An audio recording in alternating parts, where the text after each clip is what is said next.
Muy buenos días a todos y a todas las participantes en la actividad convocada para esta mañana de viernes 18 de marzo.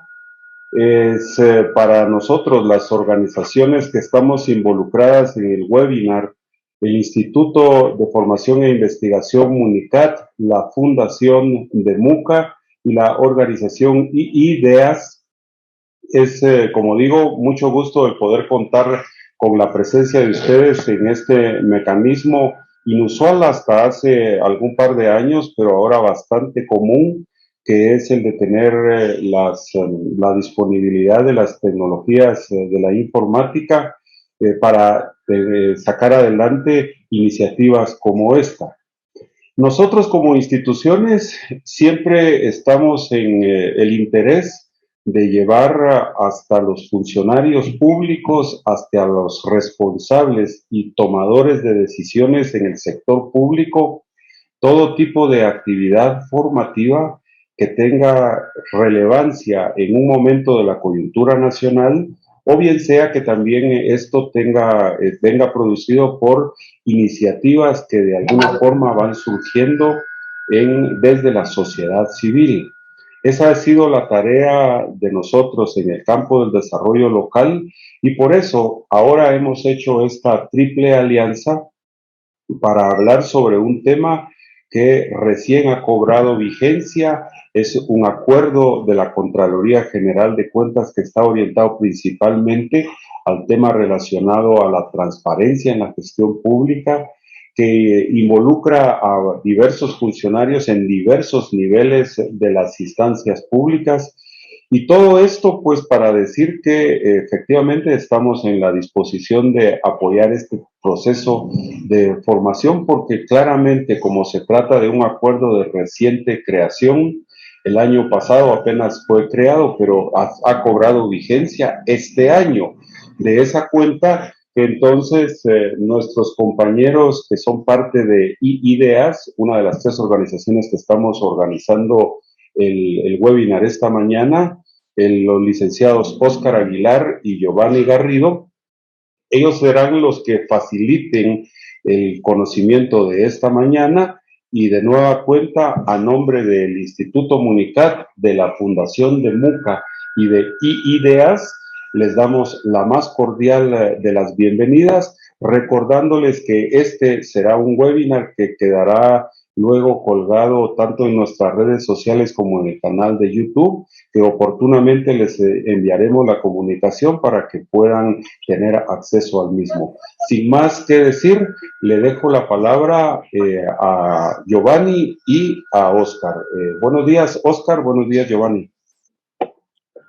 Buenos días, bienvenidos todos sean. Reitero las palabras del director de MUNICAT, Maynor Hernández, y damos una cordial bienvenida. Vamos a iniciar con el tema de la SINASIG, la importancia que tienen las entidades de gobierno, y para el efecto, el licenciado Giovanni Garrido tendrá pues a bien iniciar con la charla de aspectos generales y luego pues finalizaré con algunos aspectos elementales de este tema tan importante que acata a las entidades de gobierno. Entonces, vamos a proceder con la presentación y vamos a iniciar con la explicación del licenciado Giovanni Garrido. Muy buen día, es un gran gusto compartir con ustedes esta mañana. Tenemos realmente mucha información que queremos compartirles de forma muy dinámica para que ustedes puedan tener una idea desde la experiencia, desde la parte de cómo se lleva a cabo un proceso de estos. Es importante considerar que el acuerdo número A28-2001 tiene que tener un sustento legal. Y esto pues se lo da la Constitución Política de la República de Guatemala en las facultades que le confiere a la Contraloría General de Cuentas. También eso está básicamente en su artículo 232, ¿verdad? Quiere decir que esto tiene un sustento desde la Constitución. Tenemos también la Ley Orgánica de la Contraloría General de Cuentas, decreto número 31/2002 del Congreso de la República de Guatemala. Teniendo entonces este acuerdo un asidero jurídico válido, es de plena vigencia en nuestro país. Esta es una interpretación muy personal en relación a lo que los obligados a acudir deben de reflexionar. Desde el artículo 1 de la Constitución Política de la República de Guatemala se define como el fin primordial del Estado de Guatemala la realización del bien común. Desde acá encontramos nosotros los elementos suficientes para llevar a plena vigencia un sentido de control. Revisando un poquito los antecedentes y la doctrina que existe en relación a este primer artículo de nuestra Constitución, hay una sentencia del 17 de septiembre de 1986, expediente 1286, donde establece que el Estado debe fortalecer el cumplimiento de los objetivos que garanticen el bienestar y desarrollo de todos en general. Fíjense bien, ¿por qué les menciono esto? Si una tuviera la tentación de buscar un beneficio personal, de repente obtener algo para enriquecer su patrimonio, esto va en contra del artículo 1 de nuestra Constitución Política de la República de Guatemala. ¿Cómo lo podemos entender de una forma diferente? Este acuerdo tiene un fin primordial que es la transparencia. Todos tienen que hacer lo que en ley les corresponde y rendir cuentas. Dicho en otras palabras, ¿verdad? Entonces, si una persona quiere beneficiarse del...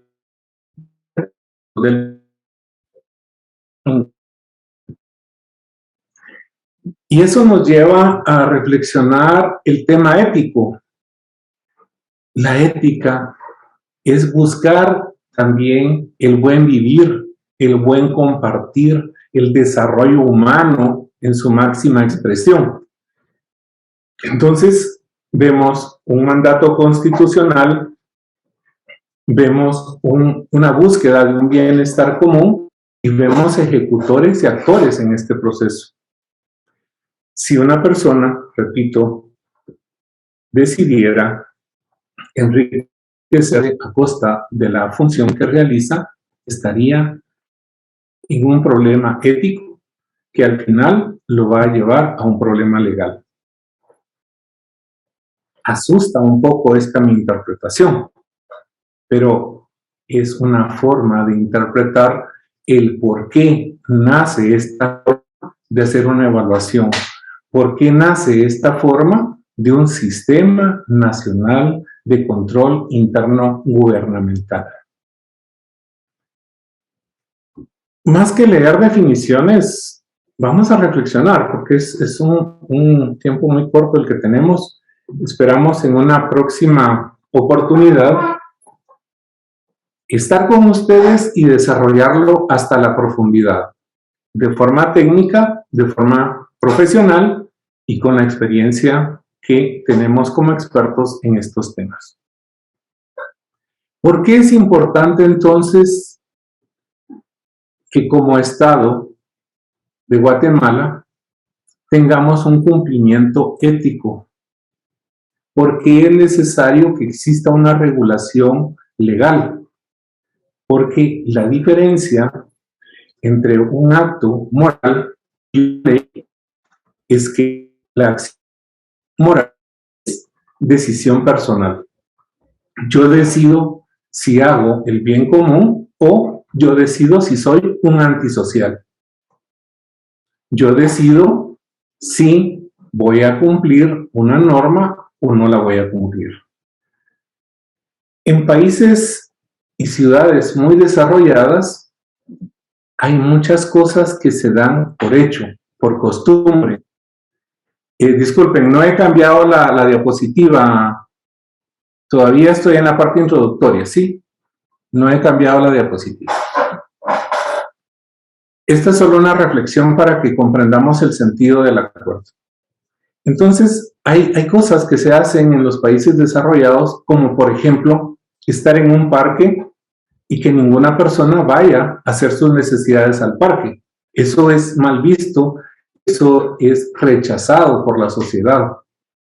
Por ejemplo, que en algún momento pueden ustedes transitar en un servicio público como un metro y que no haya un agente de seguridad, que no exista un supervisor, un inspector, como usábamos antes en las camionetas, que verifique si pagaron el boleto o no. La gente lo hace por convicción, por cultura, por principios éticos. Entonces, ese es el ideal de nuestra sociedad, llegar a caminar por convicción. Pero ¿qué sucede? Les decía, diferencia entre la moral y lo legal. ¿Cómo se llama cuando la sociedad no es capaz de propiciar el bien común del artículo 1 de la Constitución Política de la República de Guatemala? Es necesario crear un factor coercitivo. Esa es la diferencia con la ley. La moral me dice lo hago o no lo hago, quedará en mi conciencia, mi formación, mis principios, mi costumbre, lo que traigo de familia. Ahora la ley me dice, mire, esta sociedad no camina, no logramos alcanzar nuestros objetivos de desarrollo, entonces incorporemos medidas de coerción. Es ahí entonces donde ustedes van a ver al final de esta plática cuáles son esas sanciones y esas medidas de coerción que pueden existir ante el incumplimiento de este acuerdo. Repito, estamos filosofando un poco para que ustedes entiendan. ¿Qué pasa cuando, con el respeto de todos nuestros presentes, nuestras entidades reguladoras del Estado pretenden que los señores alcaldes sean todólogos? Van a la superintendencia de bancos y quieren que reciten la ley contra lavado, van a la SAT y quieren que reciten el impuesto sobre la renta, van a la Contraloría y quieren que reciten la SINACIC, y al final entonces se quedan, bueno, yo soy alcalde, estoy preocupado en resolver los problemas de mi comunidad, voy a respetar la ley, tengo este marco, tengo un equipo de trabajo. Pero cuando asumimos que deberían de saberlo todo, es exactamente el momento en el cual nos encontramos hoy. Entonces, lógicamente ustedes, algunos financieros conocen, ¿verdad? Pero no pueden ser expertos en todo. Para eso estamos nosotros, ¿verdad? Para orientarles, para apoyarles, para servirles. Este tema es muy escabroso, ¿verdad? Quiero terminar mi reflexión con lo que se menciona en el acuerdo, que es control interno. Asumimos que deberíamos de conocer todos qué es el sistema de control interno. Imagínense nuestros viceministros de salud, por ejemplo, pues deberán conocer la ley, nadie puede alegar ignorancia de la ley. Pero sin embargo, ellos son expertos en una materia, no son contadores públicos y auditores. Pues hay un par de excepciones de ahí de auditores médicos, ¿verdad? Pero el sistema entonces de control interno es todo aquello que implemente el Estado de Guatemala para cuidar su patrimonio, para generar información financiera que sea confiable, que sea transparente, que tenga una evidencia, que puedan existir esas normas que conozca todo el mundo que está al servicio público en nuestro país. Y algo importante es que no solamente existan las normas, sino que éstas en la operación se apliquen. Si todos cuidamos el erario nacional, si todos tenemos acceso a la información, si todos podemos saber en qué se están gastando los recursos provenientes principalmente de los impuestos, entonces eso es transparencia, eso es gobernanza. ¿Por qué razón? Porque es el quehacer del Estado. Entonces, darles las diapositivas, queremos hacerles conciencia en esto, ¿verdad? Hay muchas cosas que son importantes y vamos entonces a conocerlas. Veamos la siguiente diapositiva.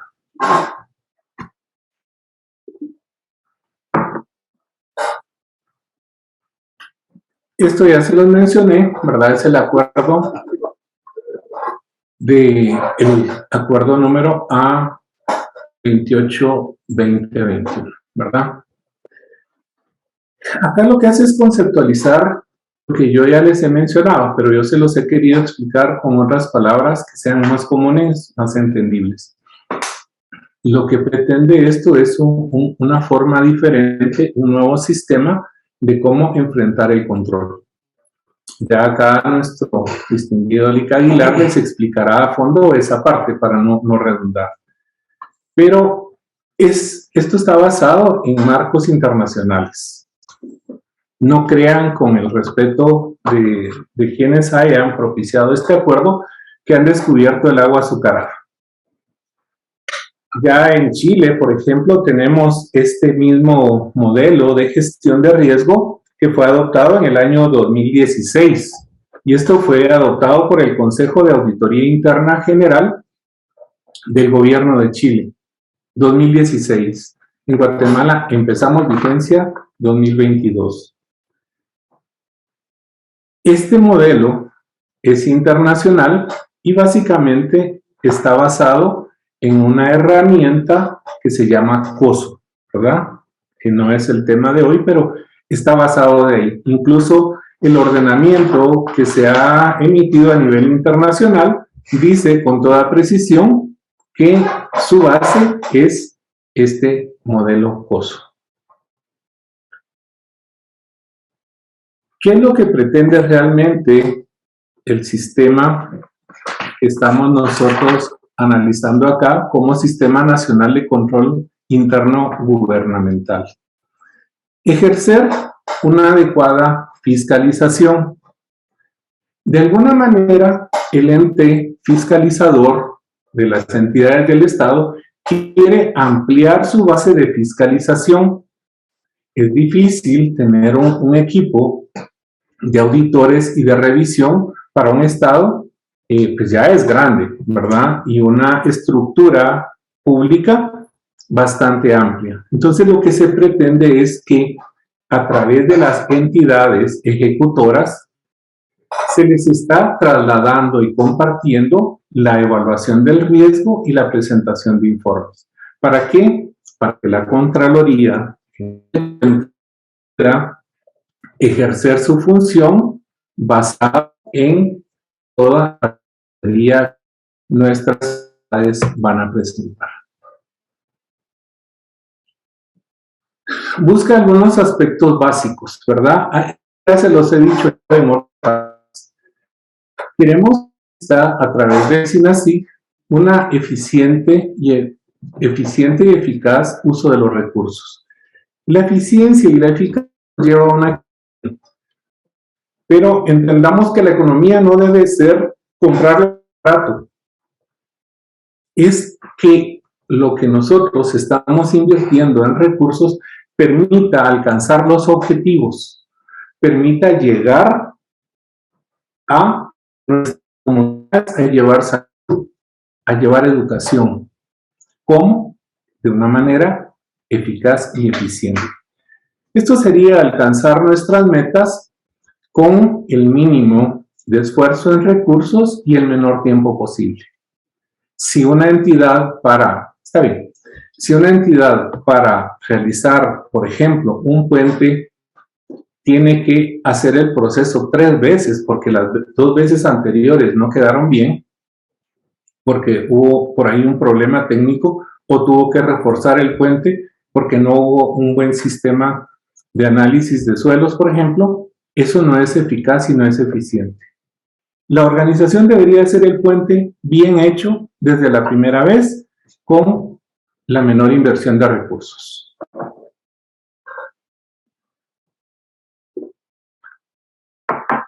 Acá tenemos el marco de cumplimiento legal.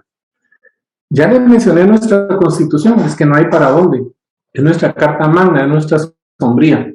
A partir de allí, todo lo que se dicte bajo el principio de legalidad en Guatemala, todos lo tenemos que cumplir. Y esto, ojo, porque realmente si existiera un tema de corrupción, pueden existir varios actores y acá puede entrar incluso la iniciativa privada, ¿verdad? Entonces, esto busca una transparencia y cumplimiento de leyes para todos.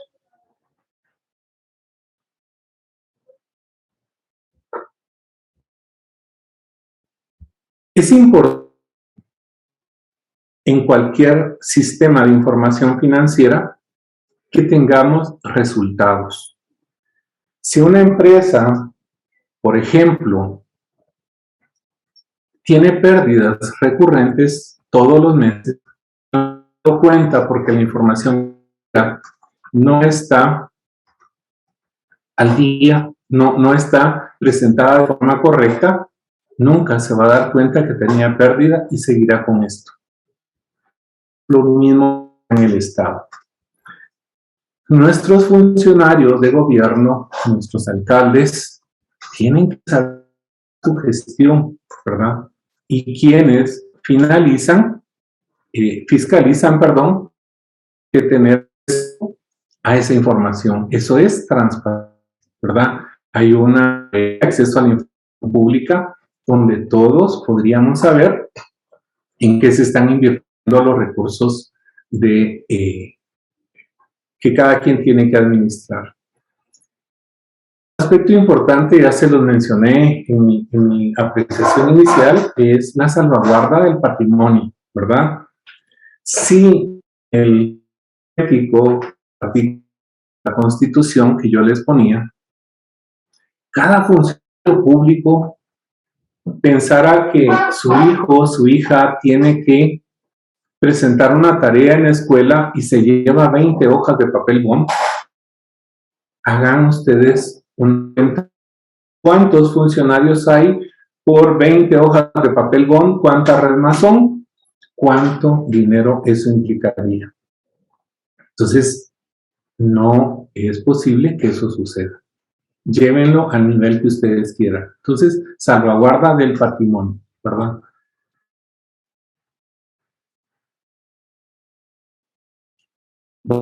También un tema que es importante es la rendición de cuentas. Todo funcionario debe rendir cuentas. Hay aspectos operativos de acuerdo a los planes de cada unidad que tiene que cumplir también. Esto va a ir íntimamente relacionado con el aspecto financiero, ¿verdad? El cumplimiento de toda la normativa. Era necesario que tuviera que hablar yo de todo lo que hicimos en la parte inicial para llegar a concluir que esto lo que busca es transparencia, gobernanza, que el Estado cumpla con su función, que nuestro país se desarrolle, que las personas que necesitan puedan tener acceso a todos. Que los impuestos se están...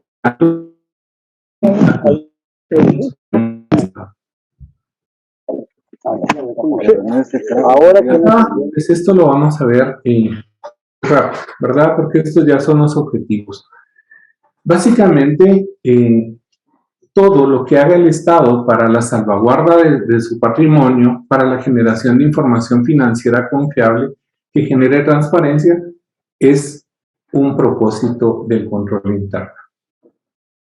Acá es donde, si se dan cuenta en esta definición que es tomada del acuerdo, menciona el tema ético, pero si no lo relacionamos con la Constitución, es como que queda lo ético por allá y lo legal por ahí, ¿verdad? Ahora encontramos sentido a lo ético, porque es el bien común. Entonces, básicamente, todas las medidas que adopte el Estado, que adopten las unidades ejecutoras en beneficio del cumplimiento de normas, en beneficio de cumplir sus objetivos, cumplir la misión que les han encomendado, entonces es un objetivo de control interno. Vamos a ver que existen objetivos muy particulares y muy puntuales. Tenemos nosotros objetivos estratégicos. El Estado pues tiene un plan estratégico para llevar a cabo su función. Ojalá y lográramos en Guatemala un acuerdo político para que pudiéramos hacer un plan estratégico a 25 años y que no nos importara de gobierno, pero que pudiera cumplir a largo plazo, como han hecho los países desarrollados. Entonces, un objetivo estratégico básicamente va a ser cumplir la misión que se le ha dado, en este caso, al Estado de Guatemala y a cada una de sus unidades ejecutoras. Es la estrategia, la forma como va a lograr en un periodo de tiempo cumplir ese mandato que le ha sido encomendado. Los operacionales son específicos y de corto plazo. Siempre van a estar relacionados con un plan estratégico general y básicamente ya van a incorporar las actividades de forma más específica que va a realizar cada ejecutor.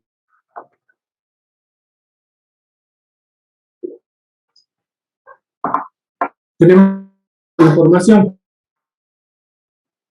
Acá, este modelo así dice que es importante que exista información hacia afuera de unidades ejecutoras dentro de las unidades ejecutoras. Esto no es posible que el financiero no se hable con el de compras.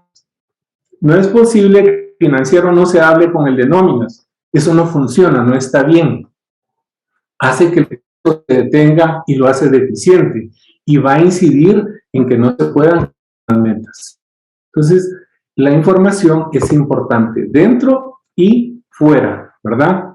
Incluso la información y la comunicación que se pueda dar dentro de las organizaciones del propio Estado. Es importante que los sistemas de información sean automatizados. Hoy se dan cuenta ustedes que por medio de la tecnología podemos tener acceso a mucha información. Esta información, dice, tiene que servir de apoyo para la toma de decisiones en procesos. Permite también dar ventajas competitivas. Y tenemos cumplimiento. Va relacionado con el aspecto de cumplimiento también legal que habíamos visto al inicio, ¿verdad? El objetivo de cumplimiento busca es que cada uno de los ejecutores cumpla con las disposiciones. ¿Qué es importante que tenemos que rescatar el objetivo de cumplimiento? Que si esto no se hace de manera prevista y de la forma prevista, pueden existir sanciones no solamente pecuniarias en cuanto a incumplimientos administrativos, sino también acciones de tipo penal. Yo con eso me quedo y vamos a continuar entonces con Elic Aguilar.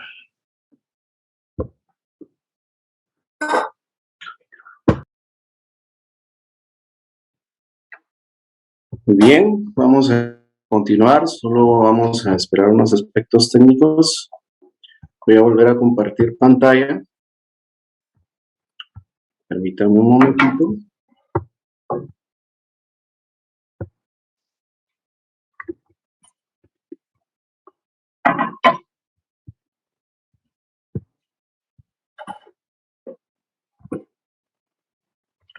Ahorita les voy a compartir, solo un segundo.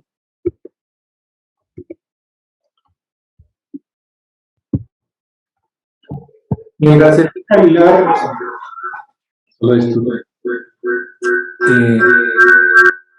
soluciona el técnico. Ahí está. Solo quería comentarles algo.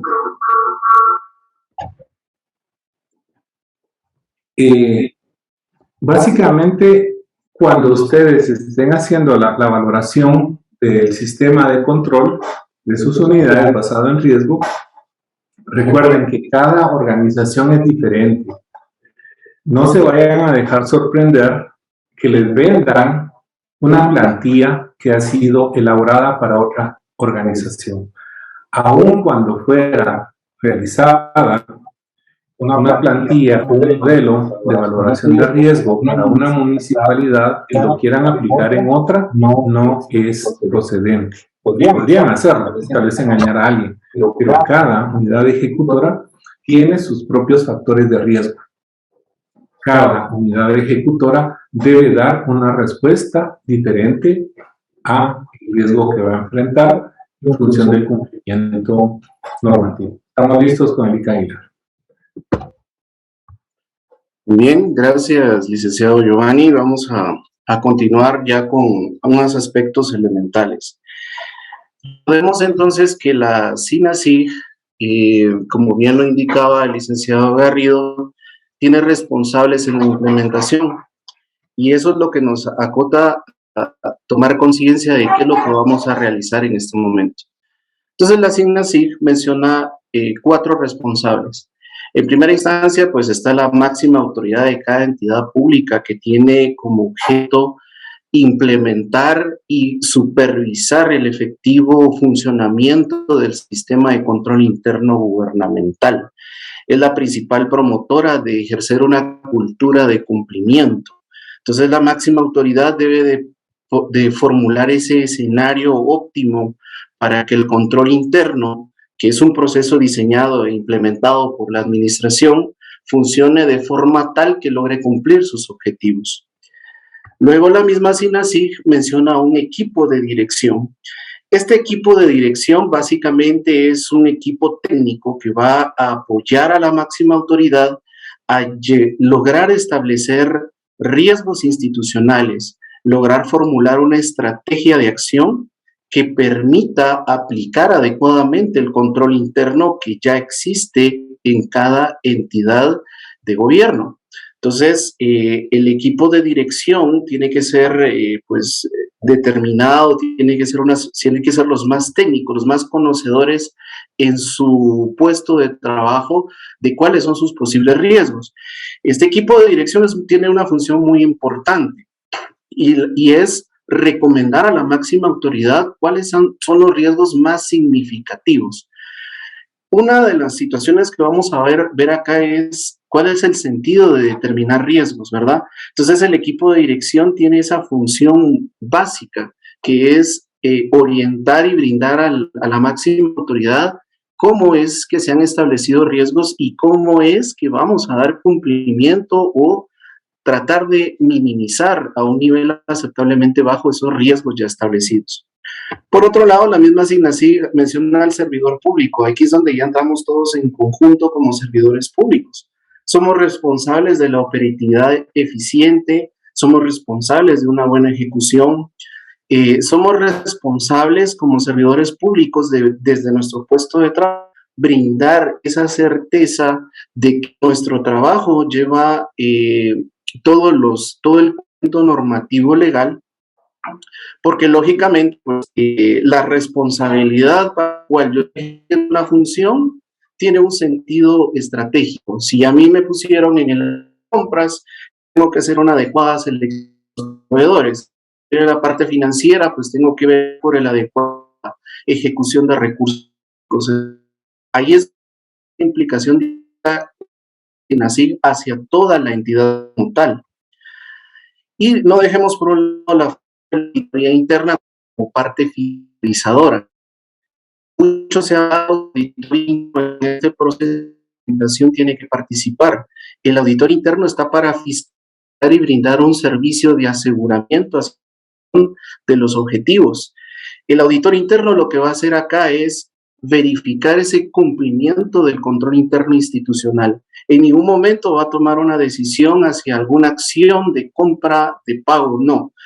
Lo que va a hacer el auditor es verificar que si los riesgos establecidos por el equipo de dirección y aprobados por la máxima autoridad institucional se han cumplido, si se han tomado acciones, porque ahí es donde el auditor interno refuerza esa acción de los riesgos ya establecidos. Entonces, la SINASIG plantea estos responsables, que son 4. Por hoy vamos a platicar de cómo está la función de cada uno de ellos, pero en general estas son las personas que deben de ejecutar la implementación. Cabe mencionar, como bien lo indicaba el licenciado Garrido, el control interno, como estaba bajo una metodología COSO, define objetivos. Nosotros hemos visto que hay objetivos operativos, objetivos estratégicos, objetivos de cumplimiento, operacionales, porque la consecución de los objetivos es el quehacer institucional. Si mi objetivo es brindar un beneficio a la sociedad, a mi comunidad, yo tengo un plan estratégico que cumplir a 3 y un plan operativo multianual a 5 años, por ejemplo. Todo tiene que ver con las políticas públicas del gobierno que he establecido. Entonces, los componentes es el método para llegar a esos objetivos. Entonces, los componentes básicamente es la normativa, es la norma que nos va a regular el cumplimiento de esos objetivos. Y por eso los componentes de control interno son bastante importantes. Lo primero que vemos como componente es un entorno de control y gobernanza. Cuando nosotros vamos a una institución pública y vemos su control interno, vemos su estructura organizacional, nos podemos dar una idea si existe una adecuada segregación de funciones, si las responsabilidades están adecuadamente asignadas, si el control interno sí está cumpliendo la función de salvaguardar el actuar de la máxima autoridad y de la institución como tal. Entonces, el entorno es lo que nosotros vemos dentro de nuestra institución. Si nuestros manuales sí son funcionales, si están actualizados acorde a las necesidades institucionales, la ética, cómo se está manejando desde nuestra institución, ahí es donde ya tenemos un entorno de control. Para poder llegar a determinar si nuestro control interno es funcional, aquí es donde hacemos esta evaluación de riesgos. Los riesgos tienen una característica muy fundamental y es que los riesgos son medibles. Eso significa que yo puedo tomar una acción para reducir los riesgos a un nivel aceptablemente bajo. Entonces, lo que yo debo hacer institucionalmente es determinar los riesgos institucionales. Yo no voy a tener como una entidad pública, como un ministerio, tener los mismos riesgos que una municipalidad, por ejemplo. O sea, todo va en función de mis objetivos, todo en función del quehacer institucional. Entonces, vamos a ver un poquito también de esta evaluación de riesgos. Lógicamente, una vez establecidos los riesgos, que es un posible evento que afecta negativamente a mi consecución de objetivos, la institución como tal debe mantener actividades de control, verificar si el control interno es funcional, verificar si los procesos realmente están lográndose llegar a la eficiencia operativa, llegar a que la información sea eficaz, sea valedera para poder tomar decisiones. Entonces, las actividades de control son aspectos que me van apoyando al funcionamiento del control interno. La información que voy generando, ¿verdad? La información que voy generando dentro de la información y la comunicación que voy generando dentro de mi entidad, cómo estoy presentando los reportes, estoy cumpliendo con la ley de acceso a la información pública, presento mi información interna como debe de ir, presento a Finanzas Públicas o al Congreso de la República la información como me la están solicitando, la población se está dando cuenta de la transparencia de la ejecución a través de la publicación de información idónea, entendible, ¿verdad? Porque eso también puede llevar a malas interpretaciones. Y por supuesto, como parte de este componente, como parte de toda la dinámica de los componentes, está la supervisión. Yo puedo tener personal a cargo técnico, si no tengo y no ejerzo como autoridad la supervisión, puedo llegar a tener un riesgo de error, tener pues cierta incidencia en la información, ¿verdad? Entonces, son aspectos, esto es la base para poder llegar a lograr esos objetivos institucionales. Entonces, ¿cómo vamos a ver los componentes? Como el conjunto de normas que me obligan a cumplir los objetivos. Entonces, esta es la normativa que la SINASIG implementa como parte de la función del control interno. Entonces, aquí en esta parte de componentes de control interno voy a tener toda la parte normativa hacia el cumplimiento de los objetivos institucionales desde el control interno. ¿Qué plantea la SINASIG? ¿Qué reto tenemos como entidades de gobierno? Bueno, todos como instituciones de gobierno ya tenemos prácticamente estos instrumentos objetivos, ¿verdad? El plan operativo anual, el PEI, el PON, que esa ya es la estrategia definida. Nosotros ya sabemos qué vamos a hacer. Cada institución ya sabe cuál es su función, para qué está creada. Entonces, no es difícil venir ahora y determinar cuáles son nuestros problemas. Y aquí es donde viene la gestión de riesgos. ¿Por qué se habla de la gestión de riesgos? Nosotros, cada uno de nuestro lugar de trabajo, sabemos de las dificultades que cada entidad tiene. No por procesos operativos, porque pueden ser procesos de presupuesto, pueden ser procesos de recaudación de impuestos. O sea, tenemos muchos factores internos y externos que tenemos que analizar. Pero aquí hablamos de la incertidumbre. Lo que permite este sistema es de que volvamos la incertidumbre riesgos. ¿Por qué? Porque los riesgos son medibles y yo puedo aplicar procedimientos para mitigarlos. No puedo eliminar los riesgos, pero sí puedo mitigarlos, puedo manejarlos, y por eso se habla de una gestión de riesgos.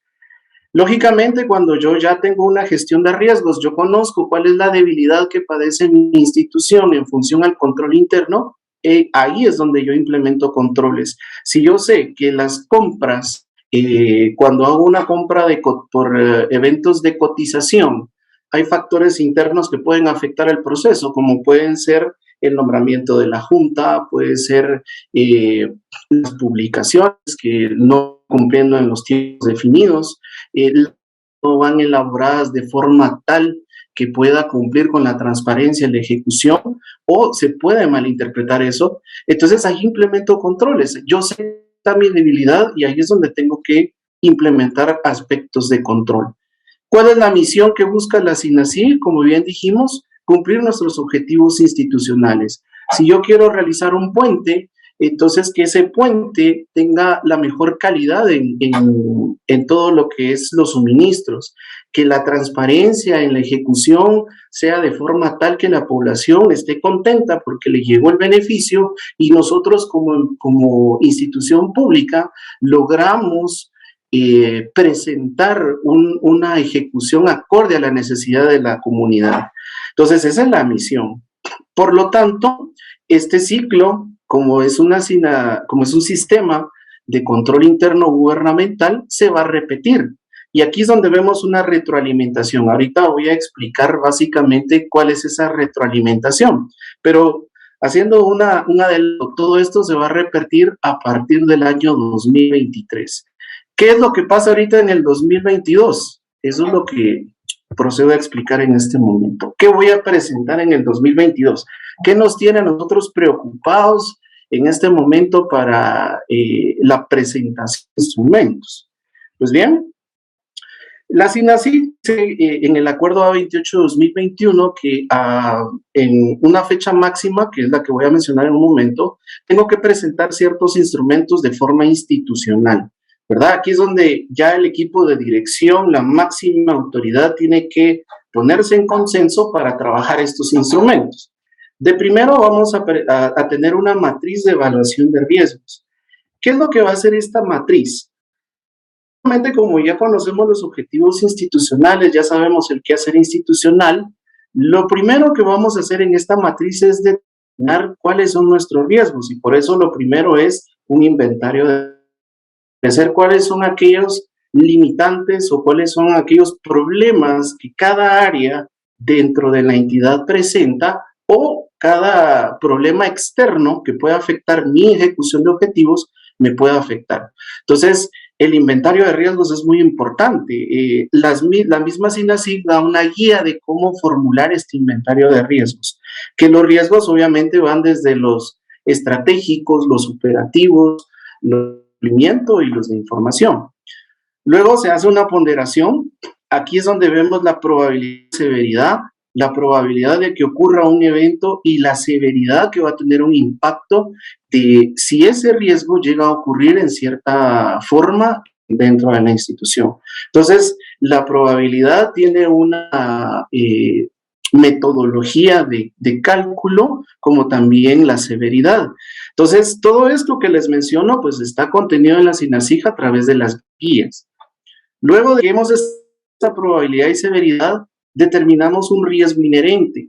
El riesgo inherente es un riesgo que está presente antes de considerar el control interno institucional. Por eso es de que cuáles son mis riesgos antes de probar mi control interno. Porque luego tengo que determinar un valor de mitigación. El valor de mitigación es muy importante porque me va a determinar un riesgo residual. Esto que les estoy indicando, pues tiene una metodología, tiene una forma de realizarse que prácticamente pues nos lo da el SINASIG, está contenido dentro del sistema COSO, ¿verdad? El segundo instrumento es un mapa de riesgos. Lo que hicimos en la matriz de evaluación de riesgos lo voy a graficar. Entonces es el resultado de la matriz de riesgos. Aquí voy a graficar cómo quedaron mis riesgos desde la probabilidad y la severidad, ¿sí? Entonces aquí voy a decir en un mapa de calor, ¿verdad? Que normalmente utilizamos los colores del semáforo para determinar dónde está posicionado nuestro riesgo. En ese momento establecemos ese aspecto de dónde va a estar graficado nuestro riesgo, ¿verdad? Para poder llegar al tercer producto, el plan de trabajo.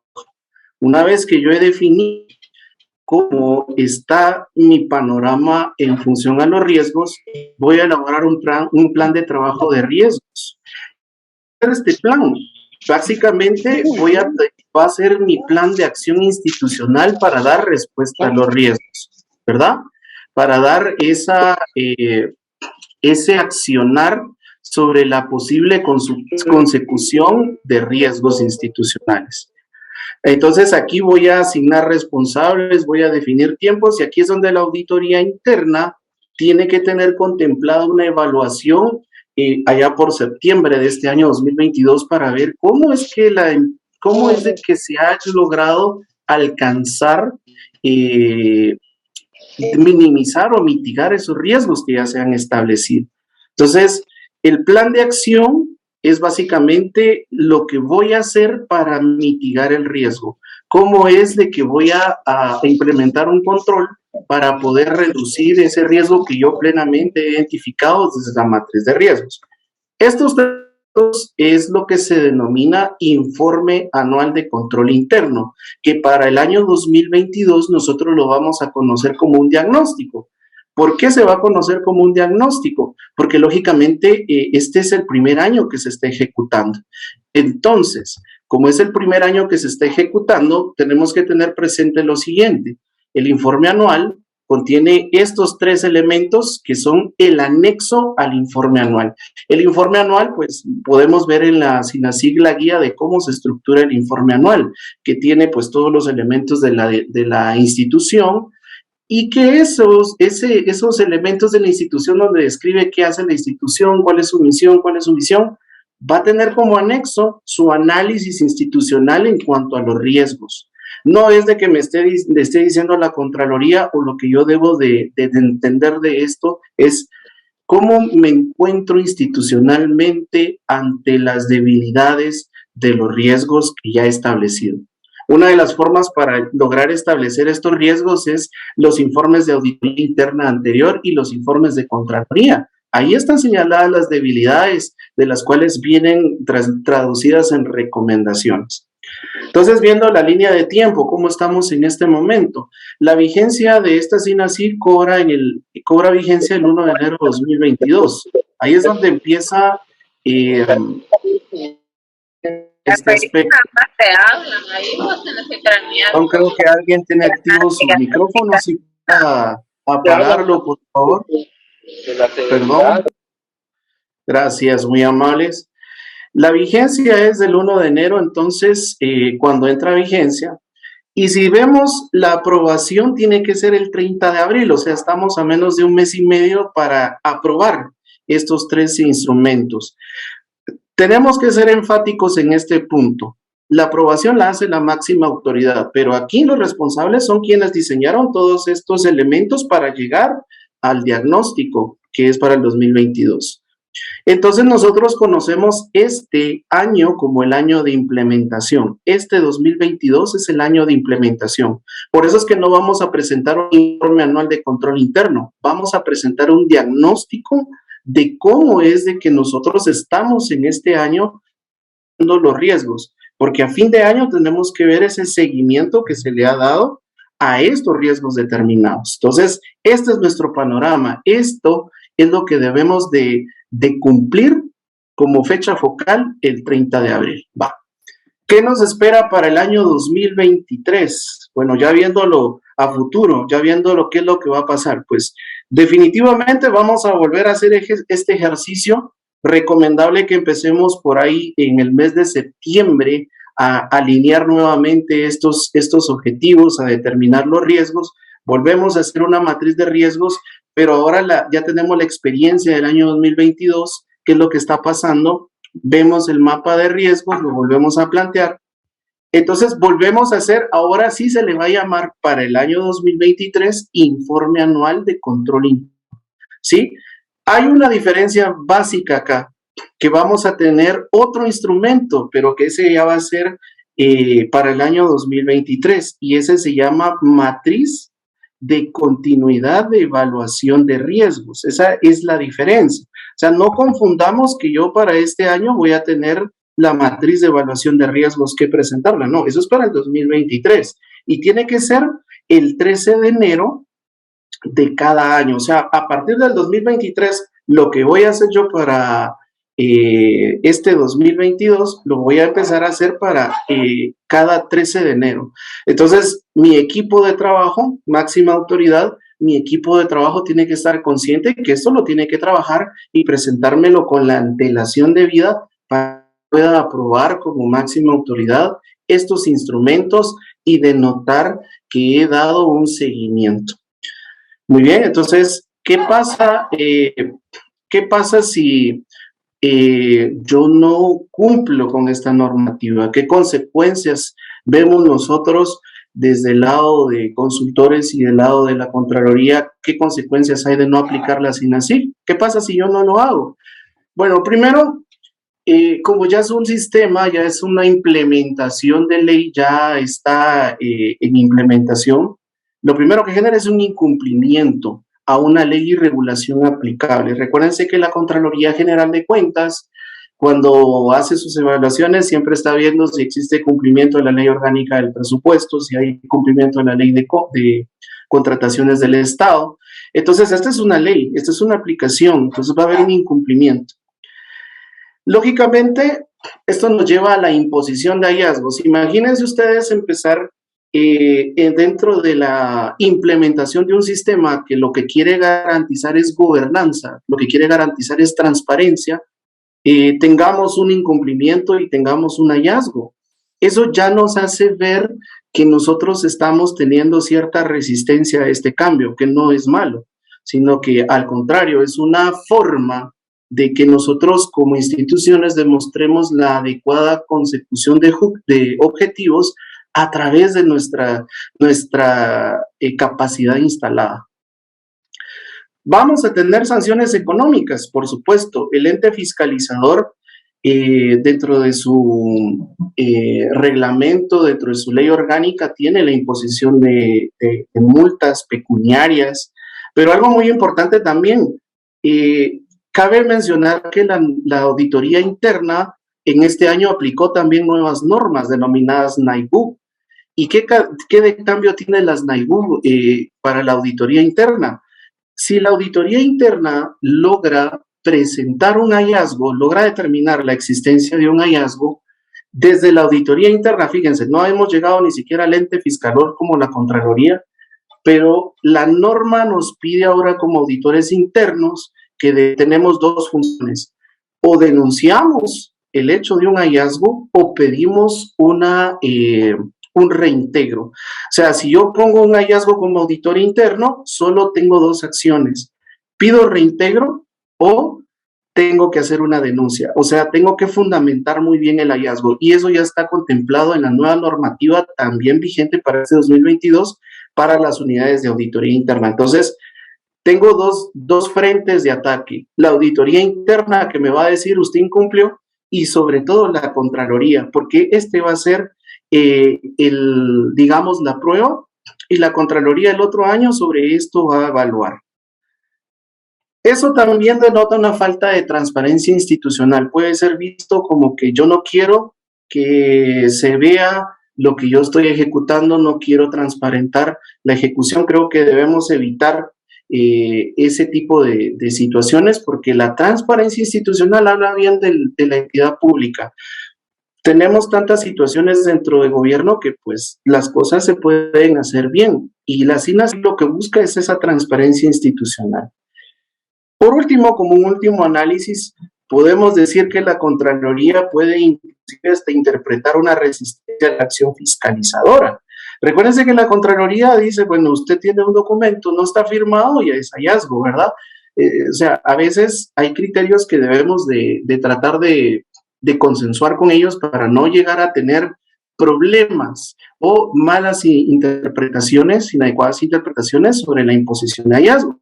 Pero y viéndolo en un extremo tan grande como lo mencionaba el licenciado Garrido, que todo eso tiene un contexto de cumplimiento, podemos ser hasta tener esta posible interpretación, resistirnos a la acción fiscalizadora. ¿Por qué? Por un incumplimiento de una nueva normativa. Bueno, entonces, realmente recalco los informes que hay que presentar a más tardar el 30 de abril. No son complicados. Cada entidad tiene expertos, tiene técnicos que pueden desarrollar muy bien este tipo de instrumentos. Lo que tienen que tener es muy claro los objetivos institucionales y determinar adecuadamente los riesgos, porque no todo es un riesgo. A veces creo que definimos o llegamos a interpretar ese aspecto, pero no todo es un riesgo. Hay situaciones que sí lo son, y eso es lo que yo debo de presentar, porque hay una continuidad en la evaluación de esos riesgos. Con esto, pues, yo finalizo esta charla informativa que para nosotros como equipo consultor ha sido preparado de forma tal que se entienda y se comprenda cuál es nuestra obligación para este año 2022 y cómo va a seguir esta situación para el año 2023. Recomendación: apóyense de las personas técnicas, conformen un adecuado equipo de dirección, y sobre todo la auditoría interna también tiene que estar al pendiente del actuar institucional, porque en cierta forma tiene que dar una recomendación, tiene que hacer una evaluación, y de esa cuenta todos están involucrados. Recuérdense de los responsables que están, según la SINASIG, comprometidos con la implementación: la máxima autoridad, el equipo de dirección, los servidores públicos y el auditor interno. Entonces, ¿de dónde tengan para ponernos sanciones, tiene la Contraloría las armas. ¿Qué tenemos que hacer nosotros? Reducir el riesgo de la probabilidad de la imposición de un hallazgo de este aspecto. Entonces, con esto finalizo. Está en pantalla pues la dirección de cada una de las entidades que muy amablemente apoyaron esta iniciativa de brindar un conocimiento puntual sobre la SINASIG. Así que con esto me despido. Vamos a tener tal vez por el chat, si ustedes tienen alguna pregunta, alguna duda puntual que podamos contestar, con mucho gusto, la pueden hacer en este momento. Creo que ya tenemos una. En el caso de Marcos López, pues nos escribe el informe anual de control interno, o sea, el diagnóstico para este año debe elaborarse con base a los resultados de evaluación de riesgos. Definitivamente. Voy a regresar a esa diapositiva para que veamos nuevamente nuestro panorama 2022, ¿verdad? Porque, ¿qué es lo que nos presenta la SINASIG acá? Cuando yo voy a hacer mi análisis de riesgos, prácticamente todo esto, la matriz de evaluación de riesgos es un instrumento que pide la SINASIG. Si usted ve el acuerdo A28-2021 y ve los transitorios, creo que es el artículo 7 transitorio, les dice que deben de presentar los instrumentos siguientes. Matriz de evaluación de riesgos. ¿Qué hace la matriz de evaluación de riesgos? Aquí es donde establezco mis riesgos institucionales basado en los objetivos que son objetivos estratégicos, objetivos de cumplimiento y objetivos de información. Entonces, el inventario de riesgos me va a permitir separar por objetivo cada uno de esos riesgos. Aquí es donde hago la ponderación. Aquí hago el análisis de cómo está mi entidad en función al control interno. Recuérdense que uno de los aspectos que busco con la SINASIG es tener seguridad sobre mi control interno institucional. Si mi proceso no me da seguridad, ahí es donde tengo que reforzar. Por eso es de que en la matriz de evaluación de riesgos tengo que establecer muy claramente mis debilidades. Y no es de que sean hallazgos, no. Esto lo que estoy haciendo en esta matriz es determinando mi debilidad para poder fortalecerla en mi plan de trabajo. Entonces, la matriz de evaluación es uno de los instrumentos que debo de presentar. Por eso yo decía que este es el anexo, ¿sí? El anexo está comprendido por matriz, por mapa de riesgos y por plan de trabajo. Esto es el informe anual que para el año 2022 es diagnóstico institucional. Para el año 2023 ya va a ser considerado un informe anual de control interno, ¿verdad? No sé si contesto la pregunta que me hacía la unidad especializada. Muy bien, fíjese que dentro de la SINASIG, y es muy buena pregunta, hay una función con la Contraloría. De hecho, se hizo la consulta con la Contraloría. El equipo de dirección básicamente es el equipo designado para supervisar seguimiento a lo que nosotros vamos a establecer en el plan de trabajo. O sea, ahorita, ¿quién está trabajando esta matriz de evaluación de riesgos? ¿Quién debería de ser el que trabaje toda esta parte técnica, digámoslo así, para presentar el informe? La unidad especializada. ¿Quién es la unidad especializada? Es la encargada de ejecutar de forma específica la determinación de riesgos. ¿Quiénes son las unidades especializadas? Pues cada servidor público desde su lugar de trabajo. ¿Quién conoce mejor su control interno? Quien ejecuta el proceso. Yo no voy a venir como consultor o como, digamos, director financiero a determinar un riesgo de dirección administrativa, por ejemplo, porque ellos conocen mejor su proceso, ellos saben qué debilidades tienen. Y tampoco va a ir la dirección administrativa a decirle a la dirección financiera es de que usted no paga porque usted pide esto, pide aquello. No, ahí tiene que haber un consenso. La unidad especializada es la encargada de ejecutar una tarea específica. El equipo de dirección, entonces, es el encargado de y dar seguimiento. ¿Qué es lo que tenemos ahorita? Una unidad especializada. Luego, cuando tengamos el plan de acción, ¿quién va a dar cumplimiento a ese plan de acción? ¿Quién va a tener que ser? El equipo de dirección. Entonces, eso es lo que tenemos que tener muy claro. Ahorita muchas entidades ya nombraron hay algunas entidades que ya tienen órganos de control y de fiscalización, en ellos recae esta acción, pero realmente, digamos, tenemos que tener claridad que ahorita tiene que haber un nombramiento para el aspecto de quién va a armar estos instrumentos para que conforme el informe anual, ¿verdad? Desde ahí ya estamos tomando una acción. Por ahí Edgar nos pregunta cuáles son los documentos o acuerdos que debe elaborar el Consejo Municipal. Ellos son la máxima autoridad, ¿verdad? Lo que debería hacer el Consejo Municipal es nombrar a la unidad especializada o al equipo de dirección, ¿sí? Desde ahí están empezando a tomar ellos acción porque ellos deben de aprobar lo que se presente en el diagnóstico. Entonces, la unidad especializada, ¿quiénes son? Los que integran cada una de las funciones de la municipalidad, ¿verdad? Las funciones específicas, financiero, administrativo, planificación, por ahí tendrán otras unidades especializadas, ¿verdad? Entonces, la unidad especializada lo que hace es preparar estos documentos y la máxima autoridad debe aprobar lo elaborado por ellos. Ese es el trabajo que tienen que hacer. Este es un consenso. La máxima autoridad, en este caso el Consejo Municipal, es el que debe de aprobar lo que hizo la unidad especializada. Y luego el equipo de dirección tiene que dar seguimiento a lo que se estableció como una acción institucional. Si yo establecí un riesgo, por ejemplo, de que no se cumplen mis procesos, no tengo manuales, no tengo código de ética, entonces, ¿quién va a ejecutar la acción de dar seguimiento? Porque no se va a dejar solo en un plan, ¿verdad? Entonces, así es como se ve de este tema. Bueno, no sé si contesto las preguntas que han formulado. Sí vamos a generar un link de asistencia. Creo que ya por ahí Minor, director de Municat, indicará lo relativo a esto. Yo con esto, pues, dejo este aspecto, concluyo mi intervención y pues dejo en la palabra a Minor.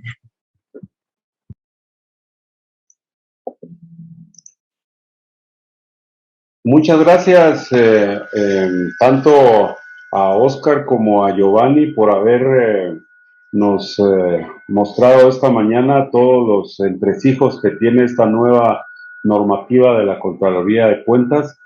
Me gustaría, creo que en la línea también está Daniel García, que es el director de la Fundación de MUCA. Daniel, si tú quisieras concluir la reunión esta mañana.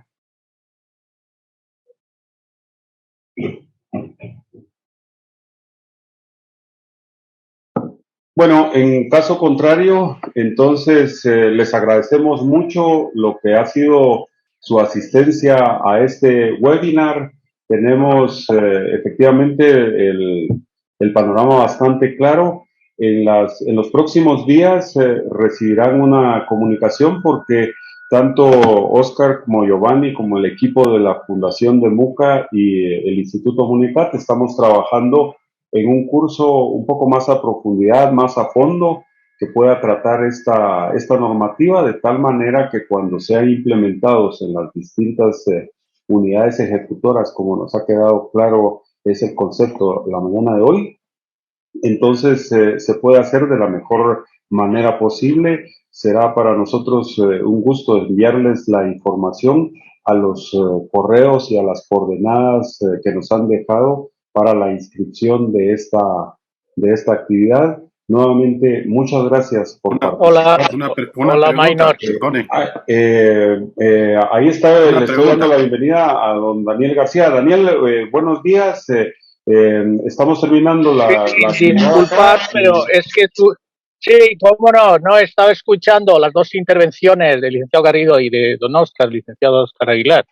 Y la verdad, pues solo mostrar mi complacencia como Fundación de MUCA por esta iniciativa conjunta, esta asociación con ideas y desde luego saludar a todas las personas que han participado, que sin duda alguna pues habrán aprovechado magníficamente la intervención y de una manera bastante amplia y precisa, sobre todo en relación con el tema. Y desde luego, pues nada, invitar a todos a proseguir en este tipo de procesos que sin duda tienen que redundar en beneficio de la mejor gestión, como se ha dicho, la eficacia, la eficiencia, la transparencia, y esperar que todo ello redunde, como no puede ser de otra manera, en el mejor uso de los recursos públicos, de las capacidades públicas que trasciendan hacia los servicios y el bienestar de la ciudadanía. Solo quería señalar eso y mostrar mi complacencia como de Muca, agradecer a todo el equipo que ha apoyado la realización de esta actividad y desde luego pues insistir en la voluntad y el compromiso de Muca de seguir apoyando esta iniciativa que lleva adelante con esa profesionalidad la consultora Ideas y que también para nosotros es muy útil compartirla con Municat. ¿Vale? Muchas gracias. Muy bien, a ti muchas gracias, Daniel. Queda entonces concluida la actividad de este día. Solo quisiera terminar diciéndoles que vamos a enviar la comunicación en donde llegará el enlace para que puedan volver a ver la actividad si en caso se la perdieron o entraron un poco tarde. Y la segunda es que también en el mismo enlace les haremos llegar la presentación para que la puedan visualizar en nuestra página web. No tengo más nada para decir, que muchas gracias de nueva cuenta por haber participado y hasta una próxima oportunidad.